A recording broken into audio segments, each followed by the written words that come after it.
Hello बच्चों, let's read the question. बच्चों question में पूछ रहा है कि which of the following is not applicable. इन चारों में से क्या एप्लीकेबल नहीं होगा। ओके बच्चों, ये हमें बताना है। देखो ज्योमेट्री की बात हो रही है यहाँ पर, तो ज्योमेट्री की हम ज्योमेट्री शेप की बात कहाँ से करते हैं? वेसेपर theory, वैलेंशियल electron pair repulsion theory से। ओके बच्चों, तो वेसेपर थ्योरी क्या कहती है? क्या कहती है बच्चों? किसी भी आयन या मॉलिक्यूल की जो शेप या ज्योमेट्री होती है वो डिपेंड करती है जो सेंट्रल एटम होता है ना बच्चों, उसके वैलेंस शेल के जो इलेक्ट्रॉन पेयर्स होते हैं ना उस पर डिपेंड करती है, चाहे वो इलेक्ट्रॉन पेयर आपके बॉन्डिंग वाले हैं, बॉन्ड पेयर है, या अनशेयर्ड है, कहो लोन पेयर है। अब क्योंकि इनमें भाई चार्ज तो सेम ही होता है इलेक्ट्रॉन पेयर का, तो इनमें रिपल्शंस होती हैं, और रिपल्शन क्या होती है बच्चों? आपकी लोन पेयर की सबसे ज्यादा होती है, उससे कम होती है लोन पेयर बॉन्ड पेयर की, और सबसे कम होती है बॉन्ड पेयर की रिपल्शन। तो जब भी कोई आयन या मॉलिक्यूल कोई शेप या ज्योमेट्री अडॉप्ट करता है ना, वो इस हिसाब से करता है कि ये रिपल्शंस को वो मिनिमाइज कर सके बच्चों। ओके, या कोई इलेक्ट्रॉन पेयर के बीच में डिस्टेंस मैक्सिमम हो सके, तभी तो बच्चों मिनिमम होगी रिपल्शन। तो सबसे पहला है आपका CO2। ओके, अब सेंट्रल एटम कैसे निकालोगे? देखो, दो ऑक्सीजन एक कार्बन है, तो ये जो एक वाला होता है ना, जनरली ये आपका सेंट्रल एटम होता है। तो कार्बन की वैलेंशियल कॉन्फ़िगरेशन होती है 2s2 2p2। 4 इलेक्ट्रॉन है वैलेंस शेल में, दो और चार और चाहिए इसको ऑक्टेट पूरा करने के लिए। और ऑक्सीजन की क्या होती है बच्चों?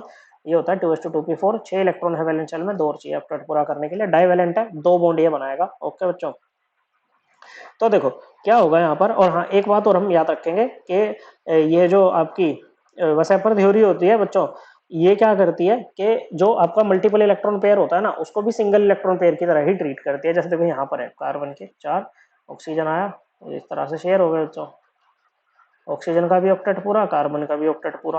तो इसमें जैसे 4 इलेक्ट्रॉन पेयर है बच्चों बॉन्डिंग में टोटल, लेकिन इसको हम 4 काउंट नहीं करेंगे बच्चों। ओके, हम इसको क्या काउंट करेंगे बच्चों? सिंगल काउंट करेंगे। क्या करेंगे बच्चों? सिंगल काउंट करेंगे। ओके, लोन पेयर का तो पूरा ही होता है। ओके, लेकिन इनको हम सिंगल बॉन्ड पेयर की तरह ही काउंट करेंगे, 4 नहीं काउंट करेंगे, 2 काउंट करेंगे। तो इलेक्ट्रॉन पेयर जब पूछेगा ना वेसेपर थ्योरी के हिसाब से, तो आप बताओगे 2 तो बॉन्ड पेयर है और लोन पेयर कोई है नहीं बच्चों। सेंट्रल एटम की बात हो रही है बच्चों, केवल सेंट्रल एटम का देखते हैं।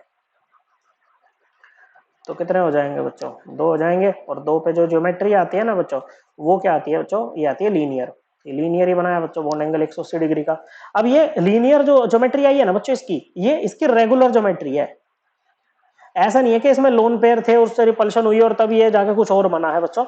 ओके, तो जो आनी चाहिए थी ना बच्चों 2 इलेक्ट्रॉन पेयर पे ज्योमेट्री, वही आई है। तो आप इसको इरेगुलर नहीं कहोगे, क्या कहोगे? ये रेगुलर ज्योमेट्री है। तो ये बच्चों नॉट एप्लीकेबल होगा, तो मतलब ये हमारा आंसर हो जाएगा। ठीक है बच्चों। दूसरा है BF3। बोरोन की वैलेंशियल कॉन्फ़िगरेशन होती है 2s2 2p1। 3 इलेक्ट्रॉन है वैलेंस शेल में। और फ्लोरीन की क्या होती है बच्चों? फ्लोरीन होता है 2s2 2p5। 7 electron valence shell में है, एक और चाहिए इसको ऑक्टेट पूरा करने के लिए।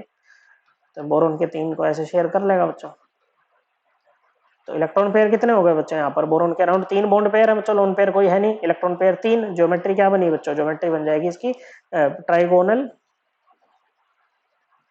प्लेनर। और कोई लोन पेयर नहीं है बच्चों, तो यही बनी रहेगी ज्योमेट्री, शेप एक ही बात होगी बच्चों।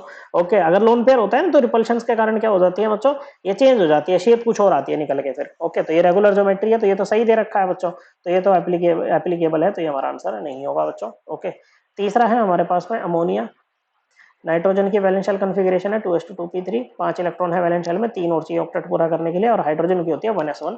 हाइड्रोजन के नियरेस्ट नोबल गैस कौन सी? हीलियम, जिसकी वैलेंशियल कॉन्फ़िगरेशन है 1s2। तो इसको तो 2 इलेक्ट्रॉन चाहिए होंगे ना अपने वैलेंस शेल में, मतलब अब एक और चाहिए इसको, तो ये मोनोवैलेंट साइड एटम होगा बच्चों। तो जैसे ये नाइट्रोजन है, 3 हाइड्रोजन चिपका दिया आपने। इलेक्ट्रॉन पेयर कितने हैं बच्चों? 3 बॉन्ड पेयर है, एक लोन पेयर है, इलेक्ट्रॉन पेयर हो गए 4। 4 इलेक्ट्रॉन पेयर पे जो ज्योमेट्री होती है वो क्या होती है? जो रेगुलर ज्योमेट्री होती है वो टेट्राहेड्रल होती है बच्चों। ओके, क्या होती है? टेट्राहेड्रल होती है। लेकिन इस पे एक लोन पेयर है ना, तो इसकी ज्योमेट्री आपकी रेगुलर नहीं रहेगी, टेट्राहेड्रल नहीं रहेगा बच्चों। ओके, इसकी जो शेप आएगी ना वो क्या हो जाएगी बच्चों? ये होती है पिरामिडल शेप। जब देखते हैं ना बच्चों, तो लोन पेयर को मत देखो, मतलब लोन पेयर के ऊपर एक तरह से हाथ रख दो, तो शेप जो जो बच जाता है उसकी शेप देखो क्या बनी है, तो पिरामिडल बनती है। तो इसकी तो इरेगुलर ज्योमेट्री है, रेगुलर में तो रह ही नहीं रहा है बच्चों। ओके, तो ये भी हमारा आंसर नहीं होगा। चौथा है हमारा SO2। सल्फर की वैलेंशियल कॉन्फ़िगरेशन, सल्फर है यहाँ पर सेंट्रल एटम, वैलेंशियल कॉन्फ़िगरेशन क्या होती है? 2s2 नहीं 3s2 3p4। ओके, और क्योंकि इसका डी ऑर्बिटल वैकेंट होता है तो अपने ऑक्टेट को एक्सपेंड कर सकता है, मतलब इसके वैलेंस शेल में 8 से ज्यादा इलेक्ट्रॉन आ सकते हैं। ओके, तो ऑक्सीजन गया। तो इलेक्ट्रॉन पेयर कितने हैं बच्चों सल्फर के राउंड? देखो मल्टीपल को तो हम एक ही काउंट करेंगे बच्चों, तो 2 बॉन्ड पेयर हैं, एक लोन पेयर है।